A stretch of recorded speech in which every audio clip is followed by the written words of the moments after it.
প্রথমে উপরে চলার ভিডিওটা একটু দেখেন রহমান ভাইয়ের, তারপরে নিচে চলার ভিডিওটা দেখে তারপরে আপনাদের সামনে কিছু কথা আমার বলবো। নাম বাদ দিয়ে 7 দিন নিজের কন্টেন্ট বানান। আসামের মানুষ দেখবে, দরঙের মানুষ ঢুকবে। কে কন্টেন্ট ক্রিয়েট?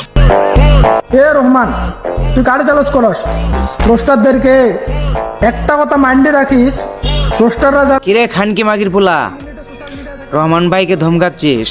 কি বললি? যে তোদের মতো রস্টার যদি রহমান ভাইয়ের পিছু লাগে তাহলে কি করতে হবে? সোশ্যাল মিডিয়া ছেড়ে সেকেন্ডের ভিতরে পালাতে হবে। আগে তোরা কোথায় থাকবি সেটা চেষ্টা কর, অন্যজনকে জ্বালাস না, তাহলে কিন্তু পিছন নিয়ে ভাগার সময়টাও পাবি না।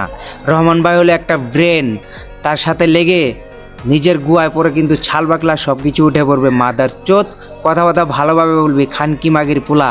রহমান ভাইয়ের সাথে লাগিস না, রহমান ভাইয়ের সাথে লাগলে তার ফ্যান ফলোয়াররা এরকম দেখছিস পাইপ পুরোটাই পিছন দিয়ে ঢুকিয়ে মুখ দিয়ে বের করে দিবে। মাদার চোত, কথা ভালোভাবে বলিস।